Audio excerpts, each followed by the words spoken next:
Hi అండి, నా వంట రుచులకి స్వాగతం. ఈరోజు నేను ఈ వీడియోలో చెప్పే చిన్న చిన్న టిప్స్ని పాటించి హోమ్మేడ్ అల్లం వెల్లుల్లి పేస్ట్ కనుక చేసుకున్నారంటే 6 నెలల పాటు ఈ అల్లం వెల్లుల్లి పేస్ట్ పాడవకుండా ఫ్రెష్గా నిల్వ ఉంటుంది. ఈ బిజీ లైఫ్లో జాబ్ చేసే వాళ్లకు ఈ అల్లం వెల్లుల్లి పేస్ట్ బాగా ఉపయోగపడుతుంది. అలాగే పెర్ఫెక్ట్ మెజర్మెంట్స్తో కూడా చేసి చూపిస్తున్నాను. మరి ఈ వీడియోని ఎక్కడా కూడా స్కిప్ చేయకుండా ఫుల్గా వాచ్ చేయండి. ఫ్రెండ్స్, ఈ అల్లం వెల్లుల్లి పేస్ట్ని ఎలా చేసుకోవాలో చూసేద్దామా. మరి ముందుగా 300 గ్రాముల అల్లాన్ని ఈ విధంగా వాటర్లో వేసుకుని జస్ట్ 10 నిమిషాలు ఉంచుకోవాలి. తరువాత చేత్తో ఇలా బాగా రుద్దుకుని 2-3 సార్లు శుభ్రంగా వాష్ చేసుకోవాలి. ఎందుకంటే అల్లానికి మట్టి ఎక్కువగా అంటుకుని ఉంటుంది. తరువాత అల్లాన్ని చెక్కుకోవాలి. ఫ్రెండ్స్, అల్లాన్ని చెక్కటానికి ముందుగానే ఎందుకు వాష్ చేసుకోవాలి అంటే అల్లం మట్టిగా ఉంటుంది కదా, అలాంటప్పుడు కడగకుండా చెక్కు తీసుకుంటే ఆ మట్టి అల్లానికి అంటుకుపోయి రంగు మారిపోతుంది. కాబట్టి వాష్ చేసుకున్న తర్వాత ఇలా చెక్కు తీసుకుంటే మంచిది. ఇలా చెక్కు తీసుకున్న తర్వాత అల్లాన్ని మరొకసారి వాష్ చేసుకుని కాసేపు పొడి క్లాత్పై ఆరబెట్టుకుని తరువాత మీకు వీడియో క్లిప్లో చూపిస్తున్న విధంగా చిన్న ముక్కలుగా కట్ చేసుకోవాలి. ప్లీజ్ ఫ్రెండ్స్, ఈ వీడియోని చూస్తున్న వాళ్ళు ముందుగా ఈ వీడియోని లైక్ చేయండి. మీరు ఇచ్చే లైక్స్ కామెంట్స్ వల్ల నా వీడియోస్ ఇంకొంచెం ముందుకు వెళ్ళటానికి ఎంతో సపోర్ట్ చేసిన వారు అవుతారు. ఈ విధంగా మొత్తం అల్లాన్ని కట్ చేసుకున్న తర్వాత ఇలా చాపింగ్ బోర్డుపై కానీ లేదా ఒక క్లాత్పై కానీ 3 అవర్స్ పాటు ఫ్యాన్ గాలిలో ఆరబెట్టుకోవాలి. ఫ్రెండ్స్, ఈ అల్లం వెల్లుల్లి పేస్ట్కి మీకు వెయిట్తో సహా చెప్పాలి అంటే 200 గ్రాముల కట్ చేసుకున్న అల్లం ముక్కలకు ఒక 127 గ్రాముల వెల్లుల్లిని తీసుకోవాలి. తరువాత పొడిగా ఉన్న ఒక మిక్సీ జార్ని తీసుకుని ఇప్పుడు దీనిలో కట్ చేసుకున్న అల్లం ముక్కలు సగం వెల్లుల్లి సగం వేసుకోవాలి. అలాగే 3 టేబుల్ స్పూన్స్ ధనియాలను వేసుకోవాలి. అది మీ ఆప్షనల్ మాత్రమే.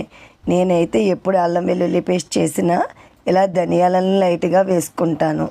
ఈ అల్లం వెల్లుల్లి పేస్ట్ని కర్రీలో వేసుకుంటే టేస్ట్ చాలా బాగుంటుంది. ఒక 1/2 టేబుల్ స్పూన్ కల్లుప్పును వేసుకోవాలి. మరియు ఒక చిన్న టీ స్పూన్తో 5 టీ స్పూన్ల పసుపును వేసుకోవాలి.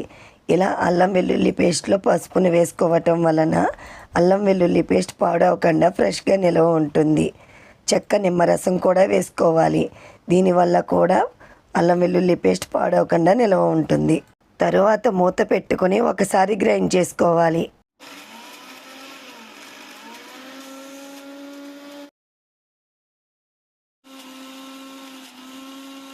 ఇలా ఒకసారి గ్రైండ్ చేసుకున్న తర్వాత మిగిలిన వెల్లుల్లి రెబ్బలు అల్లం ముక్కలను వేసుకోవాలి. అలాగే ఒక చిన్న టీ గ్లాసుతో 1/2 గ్లాసు నూనె మరియు ఇంకొక 1/2 టేబుల్ స్పూన్ కల్లుప్పును వేసుకుని మూత పెట్టుకుని గ్రైండ్ చేసుకోవాలి.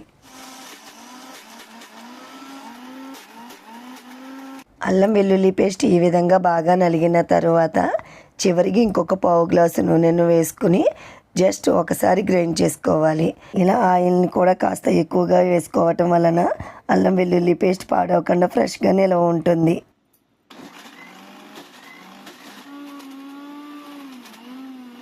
అంతే ఫ్రెండ్స్, హోమ్మేడ్ అల్లం వెల్లుల్లి పేస్ట్ రెడీ.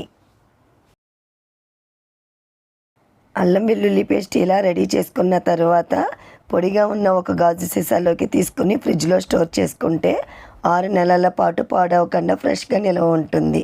ఫ్రెండ్స్, నేను చెప్పే ఈ చిన్న టిప్స్ని ఫాలో అవుతూ తడి అనేది ఎక్కడా కూడా తగలకుండా ఫ్రిడ్జ్లో స్టోర్ చేసుకుంటే ఈ అల్లం వెల్లుల్లి పేస్ట్ పాడవకుండా ఇంచుమించు 6 నెలల పాటు ఫ్రెష్గా నిల్వ ఉంటుంది. అంతే ఫ్రెండ్స్, హోమ్మేడ్ అల్లం వెల్లుల్లి పేస్ట్ నేను ఎలా చేసుకుంటానో చూశారు కదా.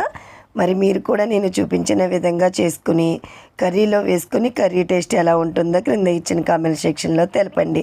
మరి అయితే ఈ వీడియో మీకు నచ్చింది అనుకుంటున్నాను. నచ్చితే మీ ఫ్రెండ్స్కి మీ రిలేటివ్స్కి షేర్ చేయండి. మరి నా నెక్స్ట్ వీడియోలో కలుద్దాం. Okay, bye friends.